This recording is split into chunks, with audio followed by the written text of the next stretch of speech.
en el carácter del Padre que nos está disciplinando.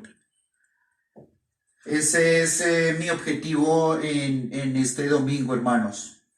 Los saludo a todos allí desde sus casas. Quiero dar gracias al Señor por su fidelidad para con nosotros, la fidelidad del Señor para con nosotros y la fidelidad también de su iglesia. Estamos luchando seguramente, tratando de comprender estos momentos, pero estamos en las manos del Señor. Vamos a orar y vamos a encomendarnos al Señor en este tiempo. Padre, estamos en tus manos, confiamos en tus buenos propósitos para nosotros. Acercarnos a tu palabra es una necesidad que también está presente en nuestros corazones. Necesitamos oír tu voz y conocerte, Señor. Saber quién eres tú, quién es el Padre detrás de la corrección, detrás de la disciplina que estás impartiendo sobre tu pueblo. Padre, te amamos y te bendecimos. Esperamos, Señor, que tú completes la visita que viniste a hacer de manera especial sobre tu pueblo, que tú cumplas tus propósitos sobre cada familia de tu iglesia, que cumplas cada propósito, Señor, sobre todas las iglesias también con las que tenemos esa relación de hermandad y también con tu pueblo que está esparcido por todo el mundo, que todos estamos anhelantes, oh Dios, de tu venida. Confiamos en que estas circunstancias purifiquen nuestros corazones y nos hagan volver a ti. Señor, vuélvete a nosotros, Señor, nos volvemos a ti. En el nombre de Cristo Jesús. Amén. Amén. Hermanos, voy a hacer una introducción general tratando de ubicarnos con los temas que antes he estado tratando. Los domingos anteriores a hemos considerado los siguientes temas. Primero, las razones por las cuales despertamos la disciplina de Dios sobre nosotros. Y estábamos mirando en el Antiguo Testamento el ejemplo con Israel, con el pueblo de Israel en Primera Reyes 17. Segundo tema que vimos fue el ejercicio personal de autoexaminarnos para volvernos a Dios. Es necesario este autoexamen personal. Y tercero, hace 8 días estábamos mirando el volvernos a Dios mediante la base de la relación que ya tenemos con Él por la obra del Evangelio de Jesucristo. No es volvernos a Dios entonces por un esfuerzo personal motivado por la obediencia estricta a la ley de Dios, sino más bien recordar dónde comenzó nuestra relación con Dios. Nuestra relación con Dios comenzó con el Evangelio. Vimos nuestro pecado y acudimos al Señor Jesucristo para la salvación, y allí comenzó entonces una nueva relación con Dios. Y es en esa base que seguimos haciendo reflexión y seguimos meditando en el poder del Evangelio sobre nuestras vidas. En este primer domingo partía del pasaje de Hebreos capítulo 12, diciendo que hay asuntos que también nos deben conducir a una meditación necesaria y oportuna en estos tiempos. ¿Qué meditación es necesaria y que quiero desarrollar hoy? ¿Quién es el Padre que nos está disciplinando? Repito esta pregunta, hermanos. ¿Quién es el Padre que nos está disciplinando? Esta pregunta nos lleva a que pensemos en el carácter de aquel que nos está corrigiendo. Un padre que corrige a su hijo sobre la mentira es porque él mismo no es un mentiroso, ¿verdad?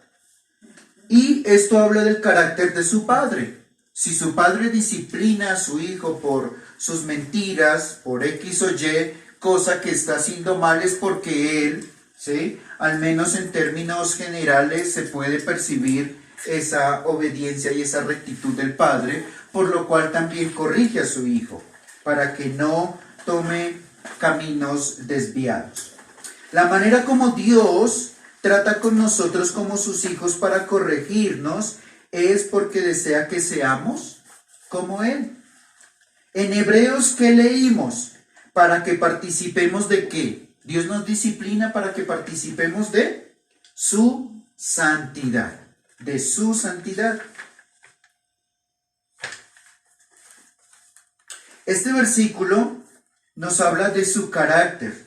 Todos los aspectos que Dios corrige en sus hijos. ¿Qué cosas corrige Dios en sus hijos? Sus rebeldías, sus mentiras, sus impurezas, sus infidelidades, la superficialidad de su adoración, etc.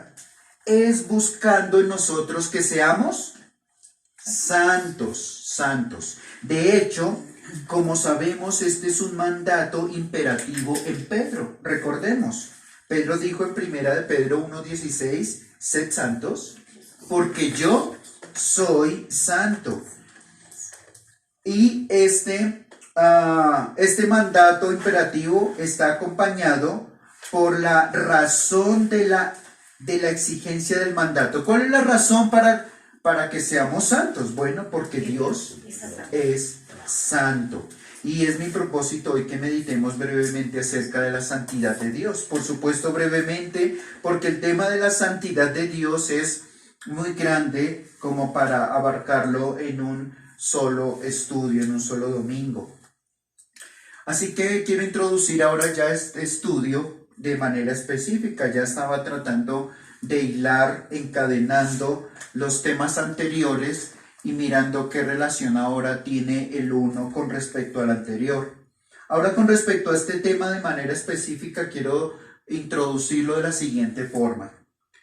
Todas las perfecciones morales de Dios, que sabemos mediante sus atributos, se relacionan con su santidad. Dios es santo. ¿Qué queremos decir con esto? Que es puro, que es perfecto. Veamos 3 ejemplos acorde con el tema que estamos viendo. El primero de ellos, 3 ejemplos. Primero, su justicia, la justicia de Dios, es establecida por su santidad.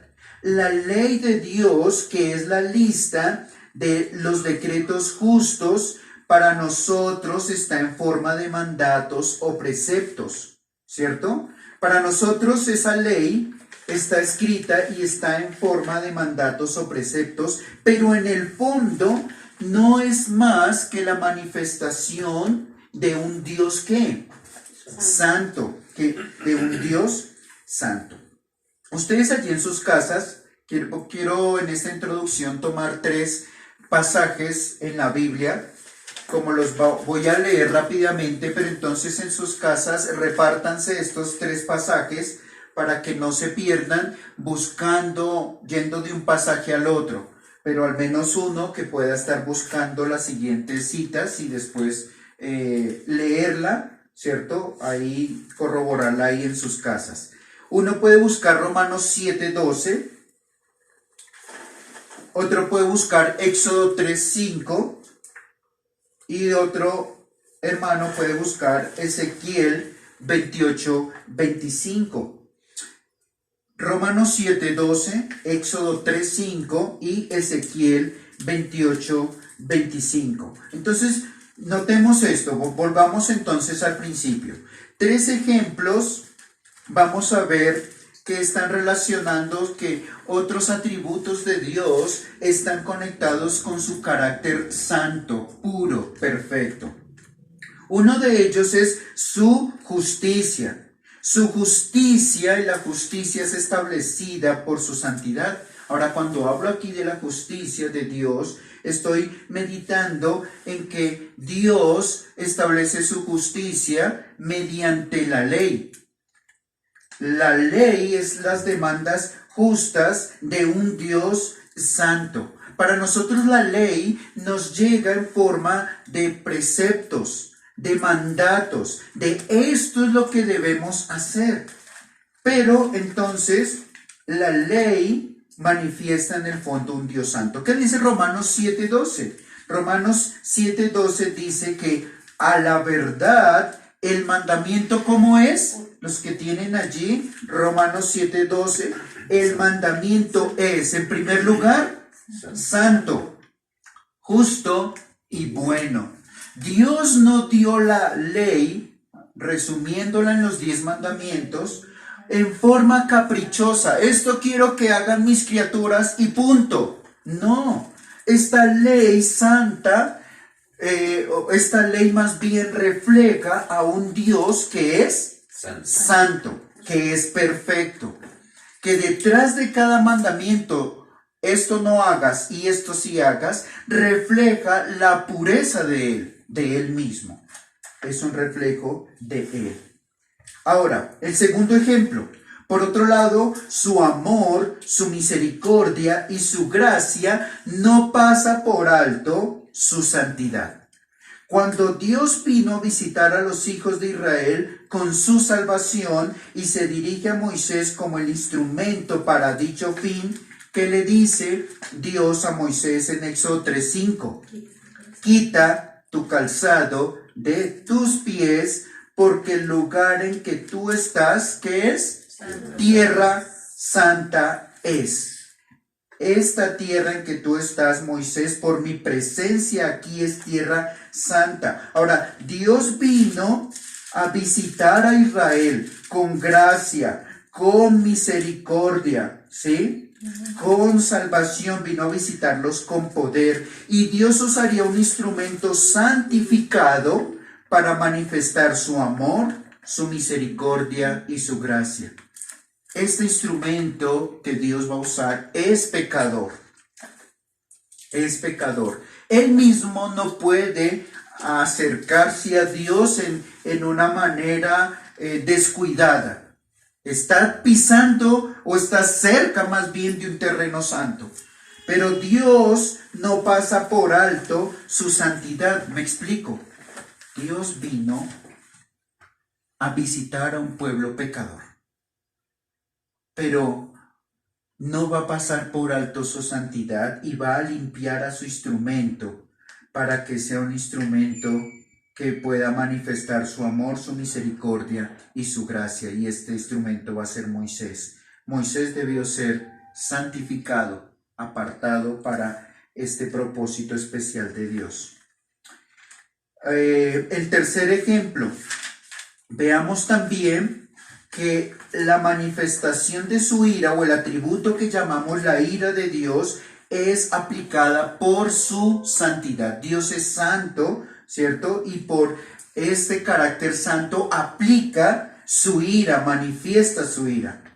En Éxodo 28:25 leemos.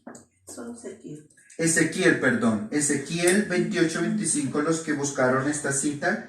Cuando recoja a la casa de Israel de los pueblos entre los cuales está esparcida, entonces me santificaré en ellos ante los ojos de las naciones.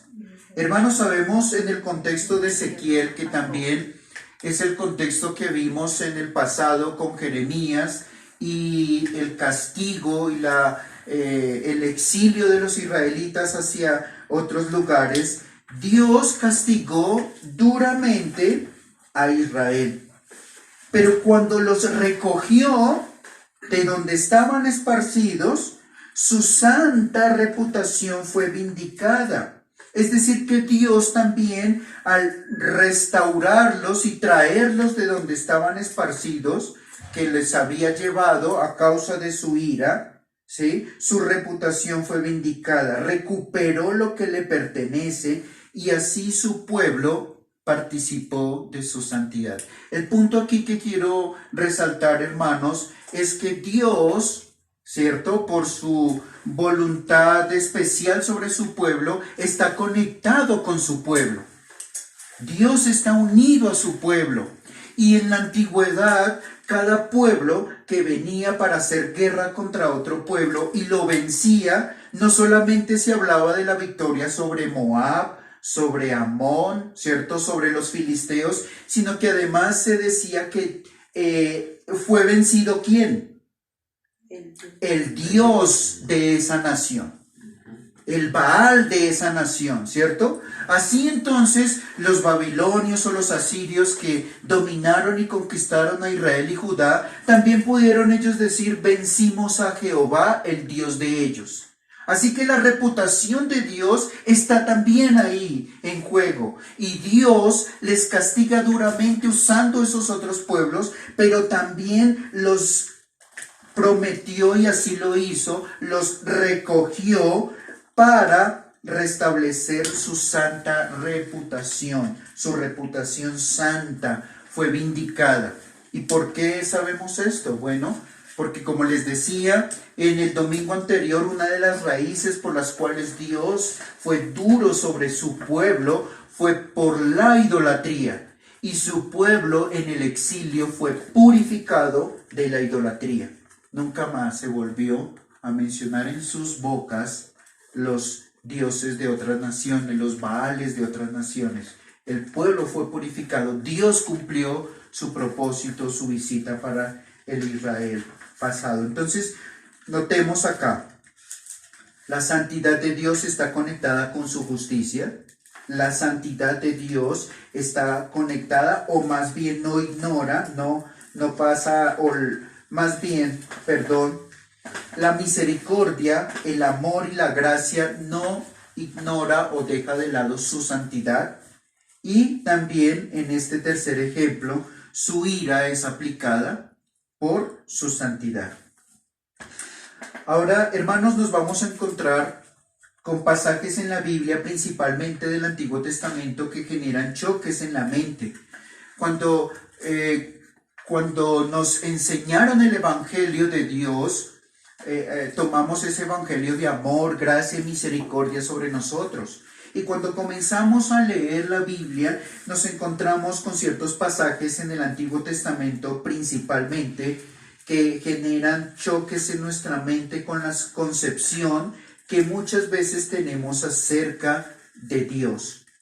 Cuando por primera vez se oyen dichos relatos que vamos a considerar, comprenderlos en su contexto nos dan lecciones sobre el carácter de nuestro Dios.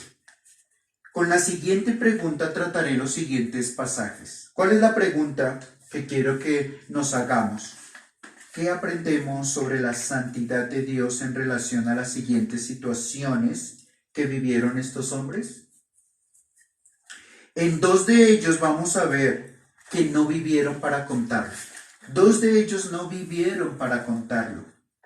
Los otros dos vivieron para contarlo, pero quedaron marcados de por vida.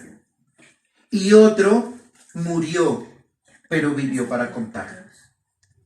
Así que quiero que ahora me acompañen Levítico capítulo 10. En cada situación nos vamos a dar cuenta de lecciones.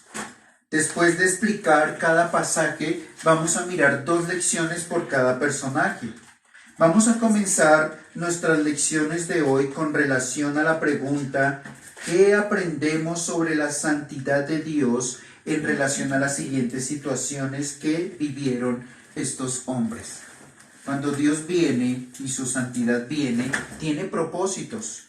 Algunos murieron y no vivieron para contarlo. Otros fueron transformados y otro, como les decía, murió, pero vivió para contarlo. Levítico capítulo 10, versículos 1 al 3. Dice: Nadab y Abiú, hijos de Aarón, tomaron cada uno su incensario y pusieron en ellos fuego, sobre el cual pusieron incienso, y ofrecieron delante de Jehová fuego extraño, que él nunca les mandó. ¿Qué sucedió? Y salió fuego de delante de Jehová y los quemó, y murieron delante de Jehová. Versículo 3. Entonces dijo Moisés a Aarón: esto es lo que habló Jehová diciendo: en los que a mí se acercan me santificaré, y en presencia de todo el pueblo seré glorificado.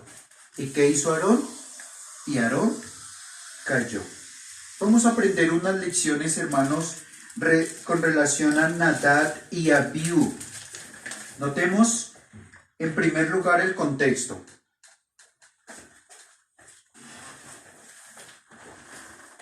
El contexto está ubicado en el libro de Deuteronomio, en el libro de Levítico. Allí en el libro del Levítico están establecidas las ordenanzas levíticas en cuanto a los sacrificios, en cuanto a las ofrendas, en cuanto a lo impuro, lo puro. Sí, había muchas lecciones que todos los sacerdotes y sumo sacerdote en cabeza de Aarón debían aprender al pie de la letra para seguir las ordenanzas. Todo levita debía entonces seguir al pie de la letra todos estos asuntos para hacer una justa administración sobre el tabernáculo que ya se había levantado y que estaba en presencia de todo el pueblo de Israel allí en el desierto. Podemos decir, hermanos, también que el tema del libro de Levítico, ¿cuál es? Y puede ser que nos sorprenda esto, pero el tema del libro de Levítico es la santidad de Dios. Muchos pasajes hacen énfasis en santo, lo apartado, ¿cierto? Seréis santos. De hecho, de allí se desprende lo que leíamos en Pedro, sed santos porque yo soy santo, está en el libro de Levítico. Desde la perspectiva de cómo un pueblo pecador puede y debe acercarse a un Dios santo a la manera de Dios. Esta es la perspectiva del libro de Levítico. ¿Cómo un pueblo pecador puede y debe acercarse a un Dios santo a la manera de Dios? Leo Levítico 11, 44 y 45, que está ahí cerca del pasaje donde estamos. Dice Levítico 11, 44, porque yo soy Jehová vuestro Dios. Vosotros, por tanto, os santificaréis y seréis santos, porque yo soy santo. Así que no contaminéis vuestras personas con ningún animal que se arrastre sobre la tierra, porque yo soy Jehová, que os hago subir de la tierra de Egipto para ser vuestro Dios. Seréis, pues, santos, porque yo soy santo, porque yo soy santo. ¿Cuál es la situación aquí que leímos en Levítico 10? Bien, estos dos jóvenes tenían una gran responsabilidad. ¿Cuál era la responsabilidad de ellos? Seguir los oficios del incienso, de los sacrificios, etc.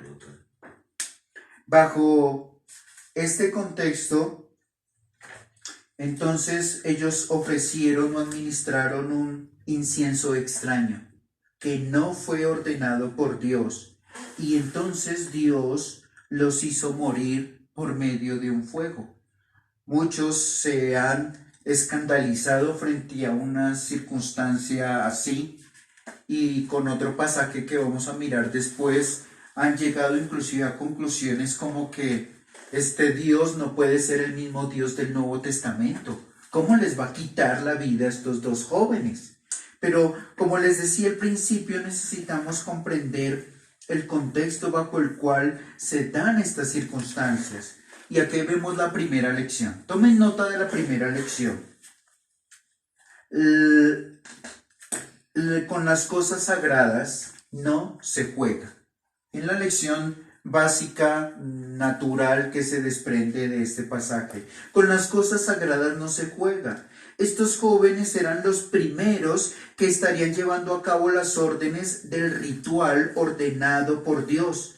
Pero Dios no admitió que su culto desde el comienzo se volviera un asunto de invención humana.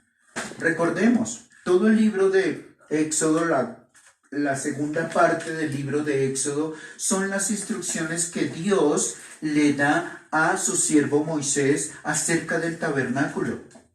Y si traemos a la memoria algo de lo que estudiamos en el pasado, nos dimos cuenta que Dios determinó, detalló, ilustró, no dejó nada al azar. Las medidas del arca, las medidas de la mesa, las medidas de los altares, la ubicación donde debían estar. el tamaño de la carpa, el alto, el ancho, el tipo de tela, todo. Ahora, si Dios no dejó al azar el tamaño y las medidas de ese tabernáculo, iba a dejar al azar la manera como debían brindarle culto. Nuestra respuesta lógica sería no. Tampoco lo dejó al azar. No es, ahí está el altar de los sacrificios, ahí está el altar del incienso. Miren cómo me ofrecen sacrificios. Mire cómo me ofrecen incienso. ¿Sí? No lo dejó al azar. Dios había instruido, y podemos verlo en Éxodo, cuáles eran los componentes de este incienso. Cuáles, no solamente los componentes, sino la cantidad que debía haber de cada componente.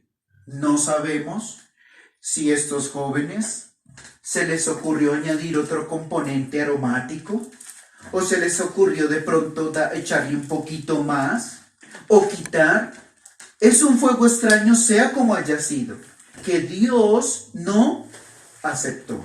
Dios no aceptó y entonces los hizo morir por medio del fuego. Dios no admitió que su culto desde el comienzo quedara una idea de que esto fue lo que dijo Dios, pero de pronto estos jóvenes dijeron, no, ¿por qué no lo hacemos de esta manera? Y si se hacía desde el comienzo, porque estamos hablando de los comienzos de este culto, entonces, ¿qué harían los sumos sacerdotes después de ellos? ¿Qué harían los otros jóvenes que vinieran después de ellos? Ay, podemos inventar nuestra manera de adorar a Dios.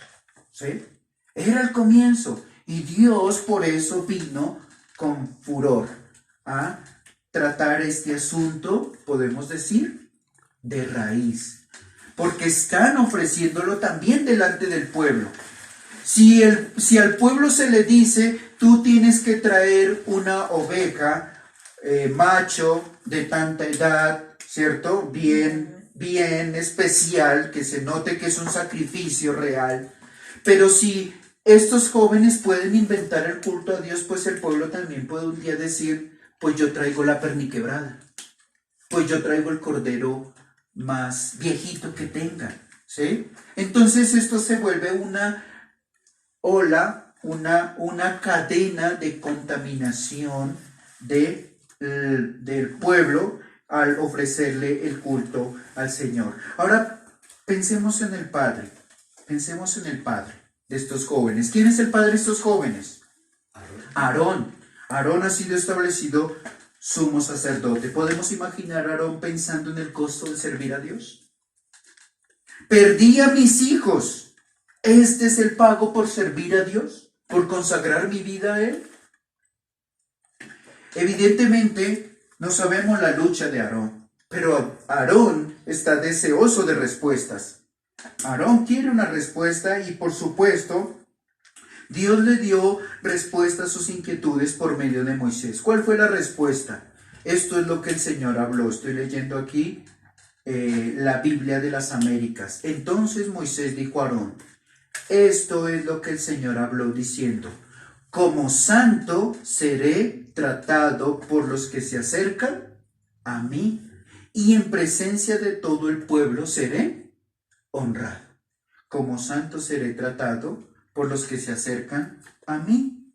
¿Sí? Y cuando un pueblo es testigo de que sus líderes están haciendo las cosas ordenadas por Dios, pues también a ellos se les transmite seguridad y que honren a Dios a la manera de Dios. Así que en primer lugar también este mandato, ¿sí?, es dirigido también, o esta advertencia o esta lección en primer lugar hacia los que tenemos liderazgo en medio de la iglesia, los ancianos, los diáconos de la iglesia. También estamos aquí como representantes de Dios, conduciendo al pueblo de Dios para que le sirvan a Él en la manera como Dios nos ha ordenado. La lección 2, ¿cuál es la lección 2 que está implícita aquí en este pasaje? Que nadie debe pensar en acercarse a Dios en forma descuidada. Dios tiene su carácter y es santo. Es probable que en tiempos pasados los hijos tuvieran hacia sus padres cierto temor de acercarse, ¿no? Yo creo que yo alcanzo a estar en esa generación, de ese temor de acercarse a mi padre para preguntarle, para pedirle algo, pedirle permiso. Y esos casos nos ayudan a comprender un poco el punto aquí. Los hombres en muchos casos pretenden acercarse a Dios en forma descuidada, desconociendo su carácter. Ellos deben saber que a causa de sus maldades no pueden ser aceptados de ninguna manera ante Él. Hemos escuchado, hermanos, algunas veces que los hombres dicen, yo creo en Dios, pero creo a mi manera. Sí, yo honro a Dios a mi manera. Sí, yo creo en Dios, pues diferente a usted, pero yo creo que Él me escucha y, bueno, yo pregunto en esa perspectiva si su Dios lo acepta así como es usted y me acepta así como soy yo, y al tercero también, ¿dónde está el carácter de ese Dios? No puede ser el mismo Dios. No puede ser el mismo Dios que acepte el sacrificio de este diferente al de este, o que acepte el pecado de este y este no. No puede ser el mismo Dios. Debemos reconocer y saber y darnos cuenta a través de esta historia que Dios tiene su propio carácter y que el énfasis hoy es que Dios es santo, que Dios es santo. En Éxodo leemos, no me verá hombre alguno y vivirá. Que un pecador en la presencia santa de Dios sería consumido si hoy se presentara ante Dios sin alguien que lo represente, moriría inmediatamente. Necesitan los hombres, necesitamos nosotros alguien que pueda llevarnos hacia Dios, hacia el Dios santo, que no admite que se le ofrezca un culto a la ligera. Nadie debe pensar, yo sirvo o sigo a Dios a mi manera. Eso es falso, no se puede. O lo hace usted humanamente y si lo hace, no va a encontrar la gracia, misericordia y amor de Dios. Lo que va a recibir es su justa retribución a causa de ese pensamiento engañoso. Por otro lado, Primera de Crónicas, capítulo 13. Vayámonos a Primera de Crónicas, capítulo 13. Vemos otro caso también duro.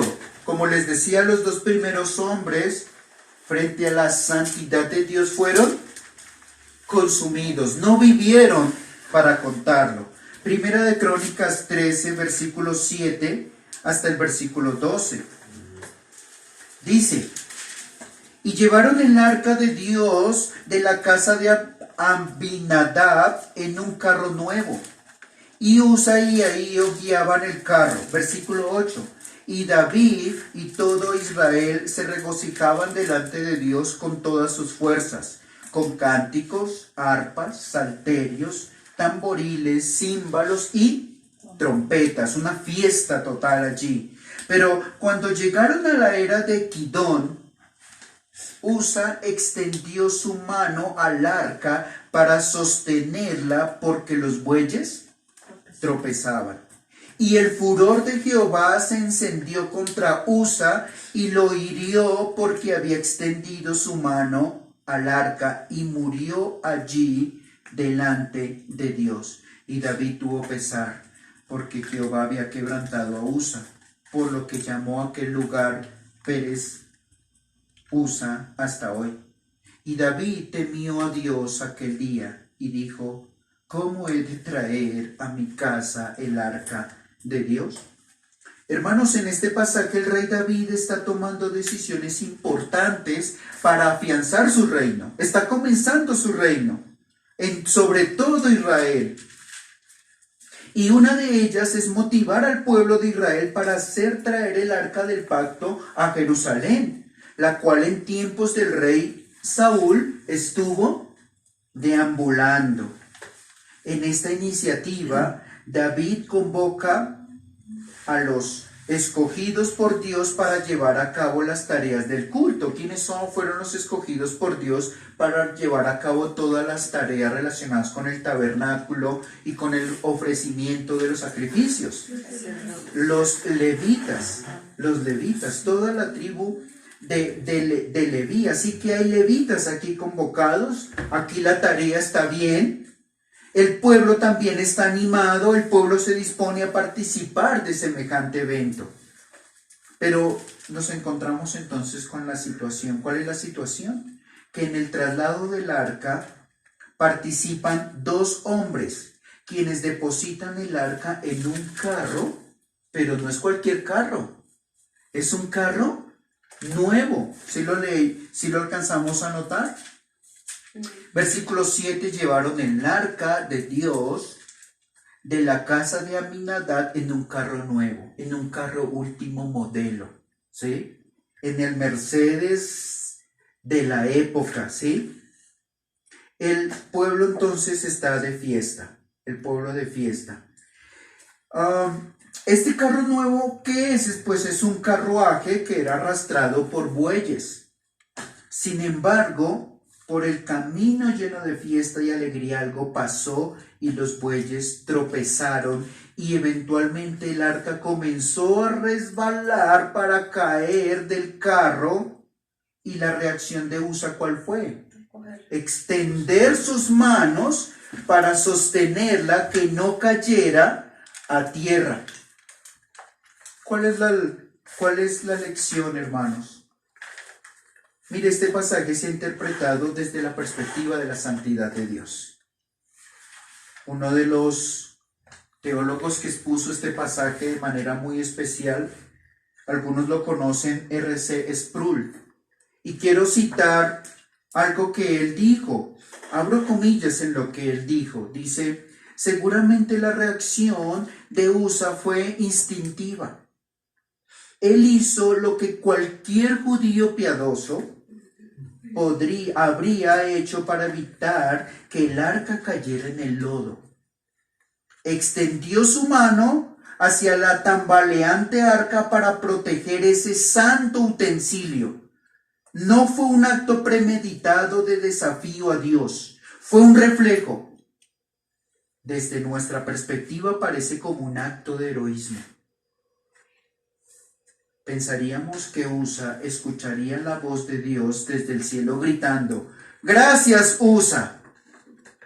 Cierro aquí comillas. Hermanos, Usa extendió su mano sobre este santo elemento y murió. El pasaje dice que Dios en su furor le quitó la vida. Pero ¿cuál fue el problema?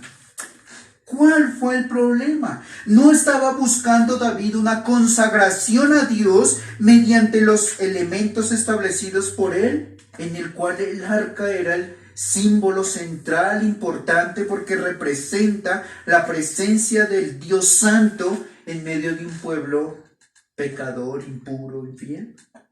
Dios, o más bien David, tiene una motivación especial y está buscando la consagración a Dios. ¿Pero qué pasó aquí? Bueno, debemos decir que la intención de David es buena. Y más que buena, es excelente la intención y el deseo de David. Pero han olvidado, bien sea por omisión o por ignorancia. Ya ha pasado tanto tiempo de olvido de las cosas sagradas. Durante el reinado de Saúl, el culto a Dios estuvo en el abandono. Si leemos el libro de Jueces, en medio de todo ese caos y desorden en el que vivieron los israelitas, ¿dónde está el culto a Dios? No hay culto a Dios, y el arca está aquí como de ciudad en ciudad deambulando, como si Dios fuera segundo en el escenario de nuestras vidas, y así eran las vidas de los israelitas. Así que por supuesto la intención de David es buena, la intención de David es excelente, pero por omisión o por ignorancia, ellos estaban quebrantando la manera como Dios también había dicho que debía ser transportada. Recordemos, hermanos, que Dios también había ordenado a Moisés, y así se diseñó el arca, pensemos en el arca como una urna, como un cajón, ¿sí? Cuadrado, pero que en cada uno de sus extremos tiene 4 argollas, 4 anillos, sobre los cuales se pasaban unas varas de extremo a extremo. Eran 2 varas, una por un lado y la otra vara por el otro extremo. ¿Cómo debía o para qué era eso? Para que 4 hombres, ¿sí? Esas varas sobre sus hombros, y 4 hombres, cada uno en un extremo, transportara y llevara el arca de un lugar a otro. Así se hizo todo el tiempo de su peregrinaje en el desierto. Y debían no mirarla, concentrarse en ella, debían guardar más bien un sentido de reverencia, de marcar el camino, pero era la forma como debían transportarla. David pensó que tal vez era honroso un carro nuevo, un carro sobre el cual no se hubiese cargado nunca nada. Y lo primero que se iba a cargar sobre ese carro nuevo era el arca del pacto. Pero ignoraron que no era la manera de Dios. Que la manera de Dios así fuesen kilómetros y una distancia enorme para recorrer, era con 4 hombres. Y debían de hacer reposo un tiempo, pero esta era la manera como ellos debían hacerlo.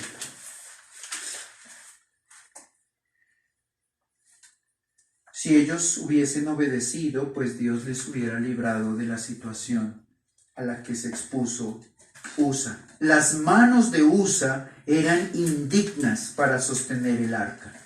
Era preferible que aquel santo elemento cayera a la tierra. Finalmente, como comenta también Sproul, la tierra es obediente. La tierra hace lo que Dios determinó que hiciera. Da fruto en su tiempo. Si carece de sol, se seca. Si viene la lluvia, ¿qué hace? Esa tierra se vuelve barro. Pero hace en cada momento, en cada ciclo, lo que Dios determinó que hiciera. Las manos de Usa. Y por supuesto, nuestras manos no son obedientes. Ahora, la lección 3. Aquí. Las manos de los hombres están llenas de pecado. Y ellas, ¿cierto? Las manos representan todas sus acciones de rebeldía. Esto me hizo pensar cuando estuvimos leyendo Apocalipsis. ¿Recuerdan Apocalipsis 24? El sello de la bestia, ¿en dónde estaba? El sello de la bestia del diablo estaba en sus frentes y también estaba ¿en dónde? En sus manos. Porque las manos en la Biblia representan los actos pecaminosos de los hombres. Los actos, ¿cierto? El sello del diablo está en la mente porque allí es donde comienza, ¿cierto? Su obrar. Cuando cautiva nuestra mente, cautiva nuestros hechos. Obra en nuestra mente, en nuestros pensamientos, en nuestros deseos, se vuelven hechos. Se vuelven hechos. Y en ese sentido es que debemos entender también el Apocalipsis sobre el sello de la bestia teniendo una influencia en la mente de los hombres y transformándose en actos de pecado. He escuchado durante este tiempo, haciendo un paréntesis aquí, que algunos están especulando acerca de que la vacuna contra este virus es el sello de la bestia. Eso es fuera de lugar completamente en estos momentos. No es la vacuna el sello, por supuesto. Cierro aquí el paréntesis. Ningún hombre puede pretender que con sus manos pueda acceder al Dios Santo. Y entonces también aquí tenemos una lección 4. ¿Cuál es la lección número 4? Que los creyentes son los únicos capacitados para levantar manos santas ante Dios. Pero hay una razón por la cual los creyentes somos los únicos capacitados para ello. Porque hemos sido santificados mediante la ofrenda de Cristo. Hebreos 10:10. Por eso están capacitadas y limpian nuestras manos para ser instrumentos para Él. Y nuestros actos están purificados, santificados mediante la ofrenda de Cristo. Isaías capítulo 6. Miremos el libro de Isaías. El profeta Isaías en el capítulo 6.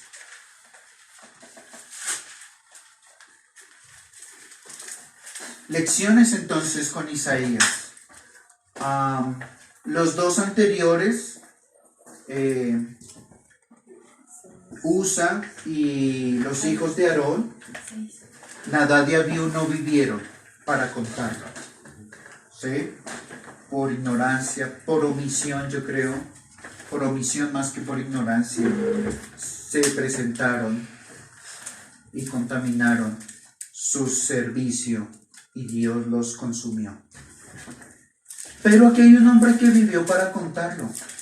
Isaías capítulo 6, 1 al 7. En el año que murió el rey Usías, vi yo al Señor sentado sobre un trono alto y sublime, y sus faldas llenaban el templo. Por encima de él había serafines, cada uno tenía 6 alas, con 2 cubrían sus rostros, con 2 cubrían sus pies, y con las otras 2 volaban. Y el uno al otro daba voces diciendo: Santo, Santo, Santo, Jehová de los ejércitos, toda la tierra está llena de su gloria. Y los quiciales de las puertas se estremecieron con la voz del que clamaba, y la casa se llenó de humo. Entonces dije, ¿qué dijo Isaías? Ay de mí, que soy muerto, porque siendo hombre inmundo de labios y habitando en medio de pueblo que tiene labios inmundos, han visto mis ojos al Rey, Jehová de los ejércitos.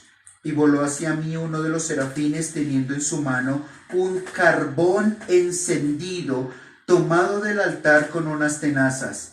Y tocando con él sobre mi boca dijo: He aquí que esto tocó tus labios y es quitada tu culpa y limpio tu pecado. En este pasaje Isaías tiene una visión del trono del Señor, que es tan grande que las faldas de su vestidura llenan el templo, y oye la voz de serafines diciendo el uno al otro: Santo, y el otro santo, y otro santo, Jehová de los ejércitos, toda la tierra está llena de su gloria. Aquí vemos una proclamación del único de los atributos de Dios que es mencionado en la Biblia con un triple énfasis. Dios, hermanos, no solo es santo. Dios no es santo, santo. Miren, en hebreo, el hebreo, para dar énfasis sobre algo, usa la repetición de palabras.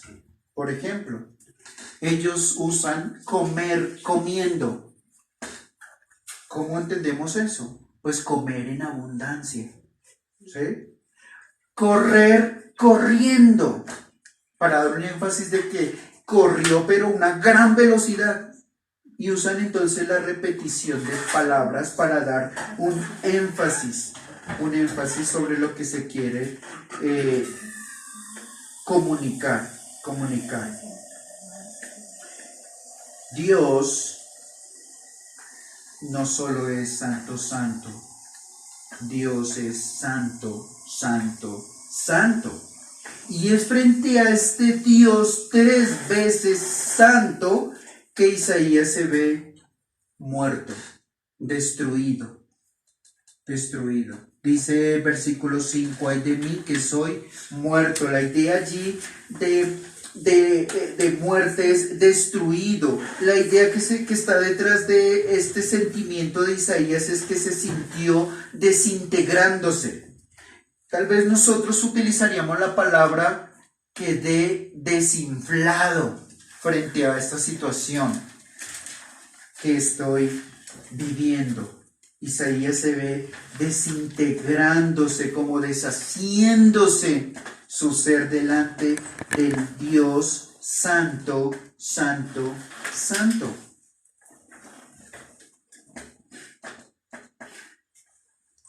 Y en esta desintegración que ve Isaías, ve su propio estado espiritual. Y en el remordimiento de su conciencia medita en cuáles pecados, en los pecados de su boca y del pueblo que junto a él ha pecado con su boca.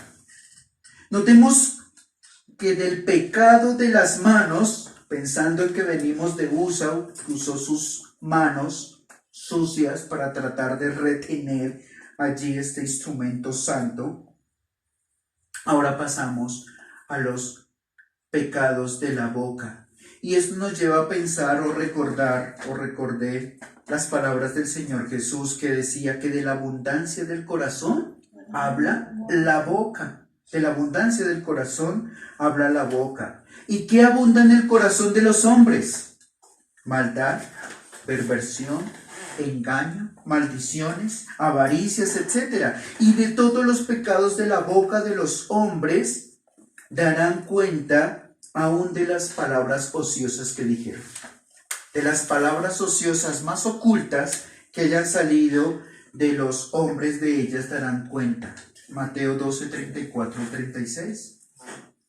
Aquí está un hombre, hermanos, Isaías, voy pensando en Isaías, que seguramente es íntegro en medio del mundo en el cual vive, pero que se desnudó ante el Dios santo, santo, santo. Estando en este estado de desintegración, ve a uno de los serafines que se dirige a él. Y este serafín viene con una espada para terminar de destruirlo. En ese estado de desintegración que se vio. ¿Cómo viene este serafín hacia Isaías? No viene con la espada. Viene con un carbón al rojo vivo, tomado del altar de los sacrificios para ponerlo ¿en dónde? En su boca, y quitar así la culpa de sus pecados. Imaginamos la sensación que esto le produjo a Isaías. Fue pasado este carbón por una de las partes del cuerpo más sensible, pero de esta manera quedó cauterizada su boca para no volver a pecar contra Dios, y será ahora esa boca usada como instrumento de proclamación de la palabra de Dios.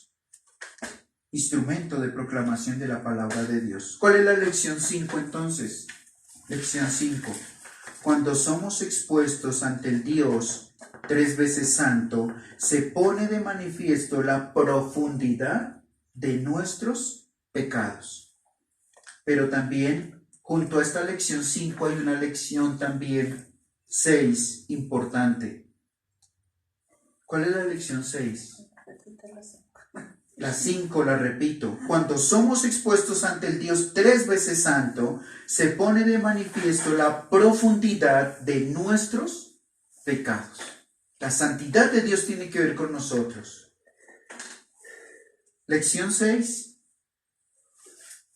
Frente a este panorama desalentador de la lección 5, pues también este pasaje nos enseña la lección 6. Solo el mismo Dios puede purificarnos de la culpa por nuestros pecados. Solo el mismo Dios puede purificarnos. No nos podemos purificar a nosotros mismos, ni por buenas obras, aunque nos sintamos lo más pecadores y bajos y caídos en este mundo. Solo Dios puede purificarnos. No es una conciencia remordida que Dios va a aceptar. Tienes tu conciencia remordida y te revolcaste y viste tus pecados y realmente te humillaste y lloraste. Pero si no se purificaron, continuaron ahí presentes ante los ojos de Dios. Habacuc, capítulo 3, versículo 15. El profeta Habacuc, más difícil de encontrarlo, ¿no? Está entre los profetas menores, después de Nahum, antes de Sofonías. El profeta Habacuc, en el capítulo 3, versículo 15 y 16. Dice estos dos versículos: caminaste en el mar con tus caballos. Está hablando poéticamente acerca de Dios. Caminaste en el mar con tus caballos, sobre la mole de las grandes aguas. Habacuc 3:16 dice: oí y se conmovieron ¿qué? Mis entrañas. A la voz temblaron mis labios. Pudrición entró en mis huesos y dentro de mí me estremecí. Si bien estaré quieto en el día de la angustia, cuando suba al pueblo el que lo invadirá con sus tropas. ¿Cuál es el asunto con el profeta Habacuc? Este profeta está en medio de un gran conflicto, ya que Dios en su soberana voluntad va a enviar a los caldeos, es decir, a los babilonios, para castigar a Judá por la maldad de su pecado. Y como Habacuc conoce algo de la historia de ellos, su crueldad, su arrogancia, el colmo de sus maldades, entonces tiene un conflicto. ¿Cuál es el conflicto de Habacuc? Parece ser que ve como que Dios es injusto. ¿Va a usar Dios a una nación más pecadora que ellos para castigarlos? Pero hermanos, si nos ponemos con Habacuc en sus zapatos, ¿sí? O en sus sandalias, creo yo que también juzgaríamos igual. Porque la forma natural de medir lo que es justo o recto a nuestro parecer es en el sentido horizontal. En este sentido, Habacuc, entonces, como veíamos ayer en Caballeros, pasa el nivel y se da cuenta de que hay una nación con mayor pecado que ellos. Entonces aquí hay algo desbalanceado. Si esta nación es más pecadora y va a venir a invadirlos y a castigarlos por el pecado de ellos, esto es desproporcional. Al menos uno esperaría que la justicia que se aplica, y eso tiene que ver con nuestra propia justicia aquí en nuestro país, se esperaría que hubiese un grado de maldad menor, ¿cierto?, sobre las maldades para que esta justicia pareciera que sea realmente justa y equilibrada. No que el más malo, el más mentiroso venga a juzgar al mentiroso, el más pecador venga a juzgar al menos pecador, el más cruel venga a juzgar al menos cruel. Este es el conflicto de Habacuc. Mira la justicia en el sentido humano, pasa el nivel, aquí hay una desnivelación, aquí hay algo que no es equitativo. Y la justicia, ¿cierto?, horizontal, demanda para nuestras mentes que quien castiga tenga una justicia superior al culpable. Pero Habacuc debía mirar en el sentido, ¿cuál sentido? El vertical, el sentido vertical, y observar al pueblo del cual él es parte con la plomada, y ver al Dios santo, justo, contra el cual ellos han pecado. Cuando él cae en la cuenta de esto, es cuando relata su experiencia de la conmoción. Es decir, al principio, ustedes pueden mirar abajo al principio, ¿hasta cuándo, Señor? ¿Qué pasa, Señor, que no ves? ¿Por qué vas a hacerlo así, Señor? Y está luchando contra Dios en este sentido, porque su vista es horizontal. Pero cuando él ve al pueblo, con respecto a Dios, la medida vertical, cuando pasa la plomada, están torcidos, están desviados. Entonces Dios es soberano para usar a quien Él quiera para juzgar, para castigar. Y en medio de esta comprensión, cuando cae entonces en la cuenta de esto, relata su experiencia de conmoción diciendo: me estremecí en mis entrañas cuando vi al Dios Santo que viene para corregir a su pueblo. Dice que tiene temblor de labios. Ya no tiene que reclamar o que argumentar frente a Dios. Y sintió sobre él como una pudrición. La palabra pudrición allí, el sinónimo es carcoma. Ahora, ¿saben que carcoma es como un bicho que carcome la madera? Es como el gorgojo en la madera, que carcome poco a poco hasta ir debilitando. Así él se está sintiendo, carcomido hasta los huesos. Esa pudrición frente al Dios santo penetró hasta sus huesos. ¿Cuál es la lección 7 entonces? La misma forma como juzgamos al mundo, tendemos a usarla con Dios, creyendo aún equivocadamente que Dios nos debe su amor, su misericordia y su gracia. Dios no nos debe nada de esto. Dios lo da porque es su buena voluntad para con nosotros. Pero también cuando debe venir a corregir, a disciplinarnos, así lo hace. Quien crea que Dios le debe amor, le debe misericordia, le debe su gracia, no es más que un miope espiritual. ¿Por qué Dios hace o permite esto o aquello? ¿Por qué? ¿Y por qué? ¿Y hasta cuándo esta situación? ¿Hasta cuándo esta pandemia? ¿Y por qué a nosotros? Todas esas preguntas es mirar el plano horizontal. Entonces esto nos lleva a la lección 8. En vez de cuestionar a Dios, debemos preguntarnos, ¿quién es Dios que hace esto o aquello con nosotros? ¿Quién es Dios que envió una pandemia? ¿Quién es Dios que vino a visitar a su pueblo?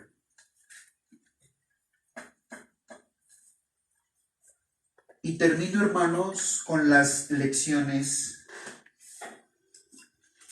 El Salmo 22. Vamos a terminar en el Salmo 22.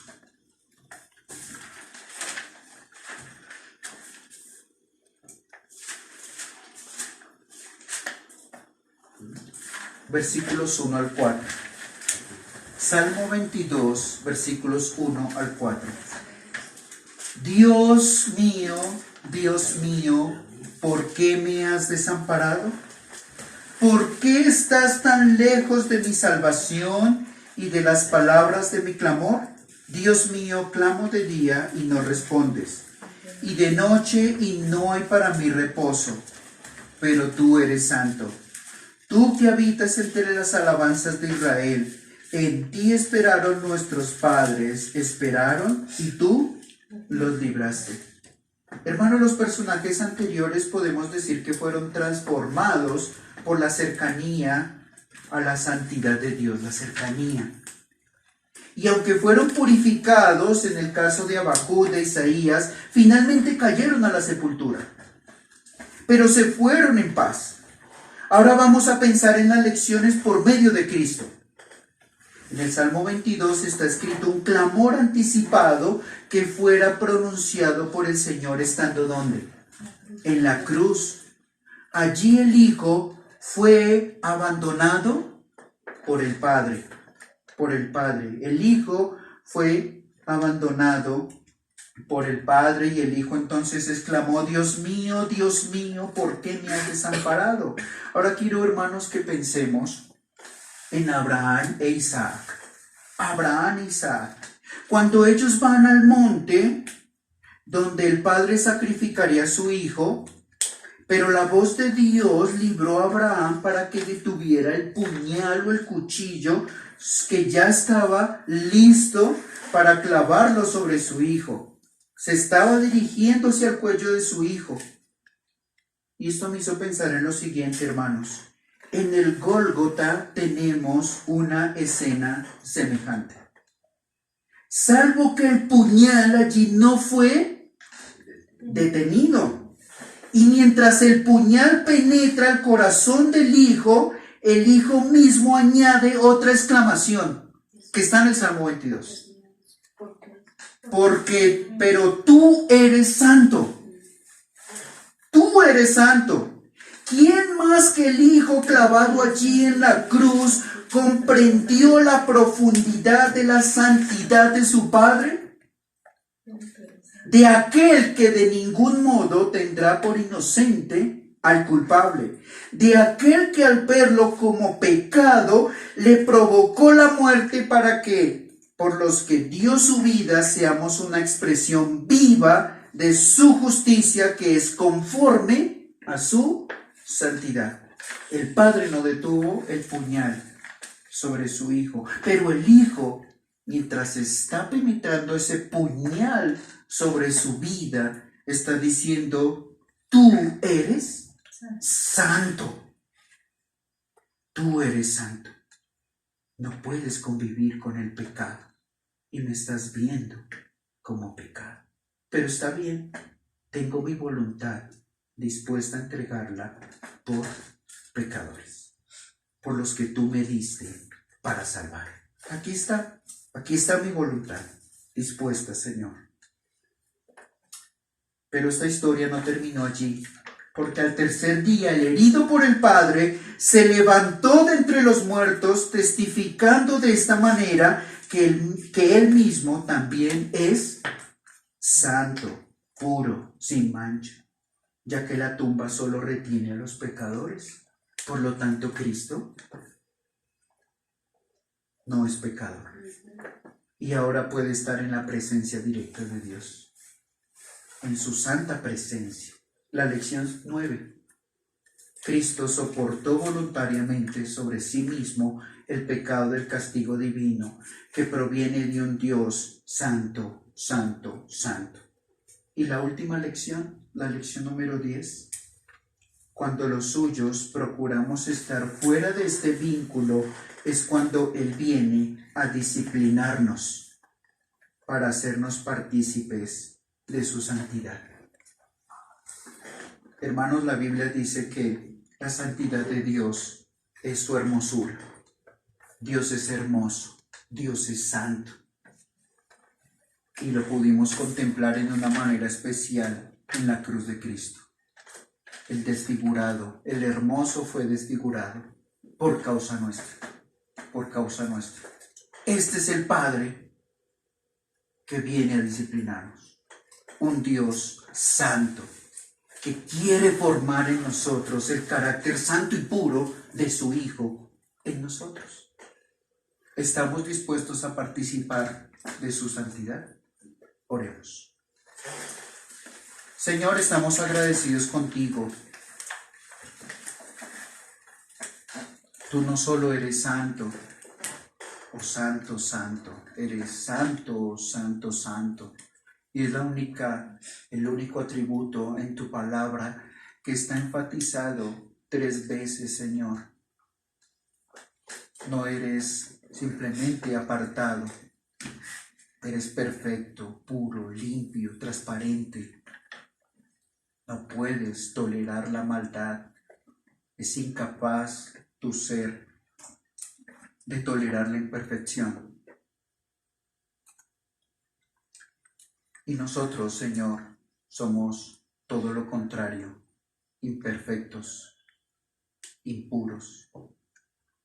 Nosotros somos llenos de maldad. Nuestras manos, nuestros actos están permeados por la maldad. Nuestros ojos, nuestra boca. Padre, gracias por Jesucristo, porque Él soportó sobre sí mismo ese puñal, ese castigo que tú determinaste para Él y que Él voluntariamente quiso ofrecerse por nosotros.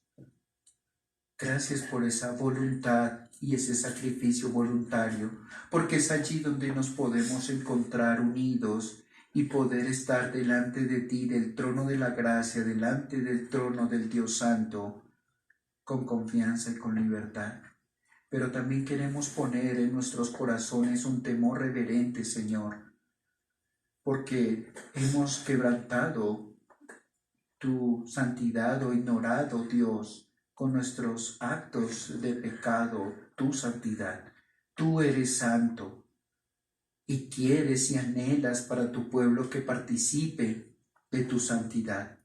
Señor, vuélvenos a ti, nos volvemos a ti, para que tú nos purifiques, para que tú nos limpies, para que el Evangelio siga siendo efectivo y poderoso en nuestras vidas. Gracias por todas las lecciones que nos has enseñado a través de Nadab y Abiú, quienes ofrecieron fuego extraño y fueron consumidos y quitados delante de ti. Líbranos a los ancianos y diáconos de presentar fuegos extraños, adoraciones extrañas inventadas por nosotros. Señor, también pretendió con sus manos retener el arca que representa tu misma presencia entre ellos. Fue consumido, oh Dios. No puede verte hombre alguno y vivir. Y pon temor tuyo en nuestros corazones sobre todas estas cosas, porque queremos más bien estar en el estado de Isaías y de Habacuc, desintegrándonos, aún sintiendo que nuestros huesos por dentro se carcomen, Padre, pero que sabemos que acudiendo a ti podemos tener la purificación, podemos tener, oh Dios, ese medio por el sacrificio de tu Hijo y ser amparados de tu santa ira. Señor, gracias por este tiempo que nos has enseñado un poco acerca de tu carácter a través de todos estos pasajes. Confiamos en que tú harás según tu voluntad, esa voluntad santa, perfecta, que busca el bien de tu pueblo. En Cristo oramos. Amén. Amén.